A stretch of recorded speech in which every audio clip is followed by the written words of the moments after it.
ऐसे लोग जो अगर हमारी लाइफ में आ जाए ना तो उनकी वजह से हमारे सिर्फ रिलेशनशिप्स नहीं, हमारी इमोशनल हेल्थ ही नहीं, हमारी साइकोलॉजिकल हेल्थ ही नहीं, बल्कि हमारी लाइफ का हर एक एरिया इन्फ्लुएंस होने लग जाता है।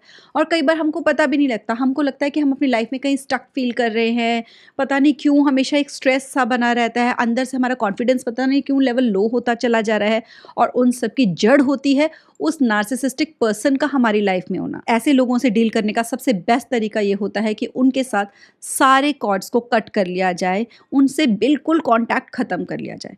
लेकिन ये मोस्टली लोग ना होते हमारे क्लोज़ फैमिली मेंबर्स ही हैं, किसी का पार्टनर होगा, किसी के पेरेंट्स होंगे और किसी के रिलेटिव्स होंगे बहुत क्लोज़, जिनसे कि हम टाइज़ को अपने कट नहीं कर सकते, रोज़ मिलना है, उनसे रोज़ बात करनी है। तो उनसे कैसे डील करेंगे हम, उसके लिए सबसे पहले तो ना आपको उनके पैटर्न को समझना है कि वो कौन-सी चीज़ें या कौन-सी बातें आप उनसे करते हो, क्या रीज़न होता है कि जब उनसे कॉन्टैक्ट करने के बाद आपकी एनर्जीज़ लो आप फ़ील करते हो, ड्रेन्ड फ़ील करते हो या वो झगड़ा लड़ाई में बदल जाती हैं बातें। तो जब आप उस पर्सन का पैटर्न आइडेंटिफ़ाई कर लोगे ना, तो आप कॉन्शियस रहोगे कि ये बातें जब इस पर्सन के साथ करो, इन टॉपिक्स पे जब भी इस पर्सन से बात होती है, तो हमेशा वो मेरी मेंटल और इमोशनल हेल्थ को ड्रेन कर देती है। तो फिर आपको उन चीज़ों को और वो बिहेवियर जो भी आप कर रहे होते हो उसको अवॉइड करना है उनके सामने। दूसरा, शांत रहने की कोशिश करनी है।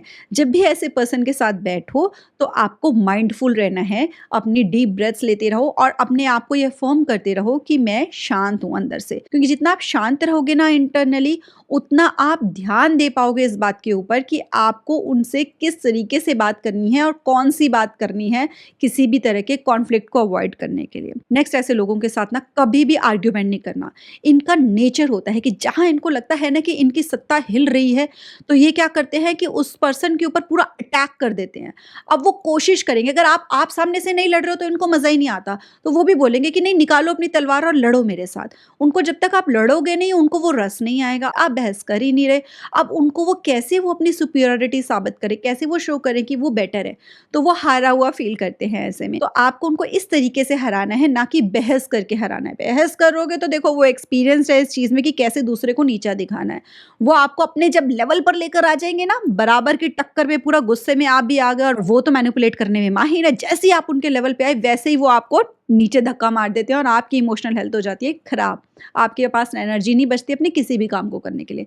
तो इसलिए ये रूल अपना के चलना है कि कुछ भी प्रोवोक कर ले, मुझे इस पर्सन के साथ बहस करनी ही नहीं है। और जब आपको लगे कि बहुत अति हो रही है, पानी सर से ऊपर जा रहा है, वो पर्सन आपकी इंसल्ट कर रहा है बहुत ज़्यादा, तो ऐसे में ना आपको बहुत स्ट्रांगली कन्फ्रंट करना है उस पर्सन को। आपको अपनी आवाज़ में और अपनी बातों में वज़न बढ़ाकर स्ट्रांगली उस पर्सन की आई कॉन्टैक्ट करके ना उस बात को बताना है कि आप इस चीज़ को अब आगे बर्दाश्त नहीं करने वाले हो और वो ये जो चीज़ें कर रहे हैं वो गलत कर रहे हैं और आगे से आप इस चीज़ को बिल्कुल बर्दाश्त नहीं करोगे। क्योंकि ये कोशिश क्या कर रहे होते हैं, दूसरे पर्सन को कंट्रोल करने की, उसकी माइंड पे पूरी तरीके से कंट्रोल करके कि ताकि वो पर्सन डरा रहे उनसे, ताकि वो उनसे फिर जो मर्जी काम करवा सके। लेकिन जैसे ही उसको ये लगेगा ना ये पर्सन तो बड़ा स्ट्रांग हो गया, ये तो डर नहीं रहा, वैसे ही थोड़ी देर के लिए वो भी डर जाते हैं। लेकिन इस बात का ध्यान रखना कि वो मैनिपुलेशन में माहिर होते हैं। थोड़ी देर के बाद ही वो और जिस चीज़ के ऊपर जो मुद्दा था उसको भूल जाएँगे और आपके उस बिहेवियर के लिए आपको बुरा फ़ील करवाना शुरू कर देंगे कि आप गिल्ट फ़ील करो और किसी न किसी तरीके से घूम फिर कर फिर आप उनसे माफ़ी माँगो, ताकि उनका वो जो आधिपत्य है वो फिर से स्थापित हो सके, वो फिर खुद को सुपीरियर फ़ील कर सके कि इस पर्सन ने मुझसे आकर माफ़ी माँगी। तो ये ध्यान रखना है और आपको इस चीज़ को लेकर गिल्ट फ़ील नहीं करना है, सॉरी फ़ील नहीं करनी है जाकर कि आपने जो किया गलत किया। आपको यही कहना है कि जो मैंने किया उस टाइम पे मैंने बिल्कुल सही किया, वही मुझे सही लग रहा था और यही मेरा हमेशा के लिए स्टैंड है कि इस तरह की बातें अपने अगेंस्ट, इस तरीके का बिहेवियर अपने अगेंस्ट मैं कभी भी बर्दाश्त नहीं करूंगी इन फ्यूचर। तो इससे वो पर्सन अवॉइड करेगा दोबारा से आपके साथ वैसा बिहेवियर करने को। नेक्स्ट, ऐसे लोगों से कभी कुछ एक्सपेक्ट नहीं करना, क्योंकि वो पहले ही खुद को सेंटर ऑफ यूनिवर्स समझते हैं कि मैं ही एंटाइटल्ड हूँ हर प्रेज़ के लिए, जितनी अच्छी चीज़ें मेरे लिए होनी चाहिए, हर कोई मेरी सेवा में हाजिर होना चाहिए, सब मेरी तारीफ़ें करें। ऐसे में अगर आप उनसे एक्सपेक्ट कर रहे हो कि वो आपकी तारीफ़ कर दें, आपको वो इमोशनल सपोर्ट प्रोवाइड कर दें, तो इससे क्या होगा कि एक तो ऑलरेडी वो पर्सन की वजह से आपके मेंटल हेल्थ सफ़र कर रही है, दूसरा उनसे आपने एक्सपेक्टेशंस और कर ली, आपने उसको मल्टीप्लाई कर लिया अपनी प्रॉब्लम को। ऐसे पर्सन से किसी तरह की कोई एक्सपेक्टेशन नहीं रखनी होती है, हमको खुद अपने इमोशंस को मैनेज करना सीखना होता है। और अगर हमें कोई इमोशनल सपोर्ट मिलती है, कोई हमको स्पेशलिस्ट्स मिलते हैं, हमें उनसे बात करनी होती है, हमारा फ्रेंड सर्कल ऐसा नेटवर्क बनाना होता है जिनसे हमें इमोशनल सपोर्ट मिल सके, जिनसे कि हम अपनी प्रॉब्लम्स को डिस्कस कर सकें, ना कि उसी पर्सन से रिक्वेस्ट करते रहें कि वो हमें अटेंशन दे। एंड फाइनली ये जो नार्सिसिस्ट होते हैं ना, उनको कभी भी आपको ये नहीं बोलना है जाकर कि तुम नार्सिसिस्ट हो, या फिर उनको फिक्स करने की कोशिश नहीं करनी है कि मैंने एक वीडियो देखा है और तुम्हारे अंदर जो जो ट्रेट्स है ना उससे मुझे पता चल गया कि तुमको तो नार्सिसिस्टिक पर्सनालिटी डिसऑर्डर है, तुमको तो थेरेपी की ज़रूरत है, तुम्हारे अंदर तो ये प्रॉब्लम है, चलो चलो थेरेपी के लिए चले। वो कभी नहीं मानने वाला, उल्टा उस बात का वो इतना बड़ा बखेड़ा बनाएगा कि आपकी लाइफ में और ज़्यादा प्रॉब्लम्स क्रिएट हो जाएंगी।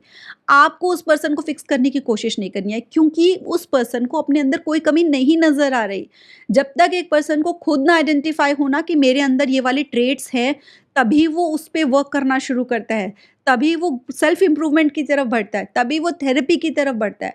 कोई भी उसको ज़बरदस्ती खींच कर नहीं लेकर जा सकता। इसलिए आपको अपनी लाइफ के ऊपर फोकस करना है। वो पर्सन जो चाह रहा है कि मैं सबका सेंटर ऑफ यूनिवर्स बनकर रहूं, उस पर्सन को आपको अपना सेंटर ऑफ यूनिवर्स नहीं बना लेना है, सेंटर ऑफ लाइफ नहीं बना लेना है कि सारा दिन उसी पर्सन के बारे में सोचते रहो, उसी से ही सब कुछ एक्सपेक्ट करते रहो, उसी को ही बेटर होने के लिए उसके लिए प्रे करते रहो। बल्कि आपको अपना लाइफ में और कई एरियाज़ जो है ना उनके ऊपर फोकस करना है, अपनी ग्रोथ पे फोकस करना है, उन एरियाज़ को बेटर बनाने की तरफ फोकस करना है। और हाँ, एक बात का और ध्यान रखना है, मोस्टली हस्बैंड वाइफ क्या करते हैं या फिर बच्चे क्या करते हैं कि पेरेंट्स की कोई एक आधी बात भी होती है ना, उसको पकड़ कर कहते हो ओहो आप तो नार्सिसिस्ट हो, अपने पार्टनर को बोल देंगे ओ तुम तो नार्सिसिस्ट हो, मुझे पता चल गया है, तुम्हारी वजह से मेरी लाइफ खराब है।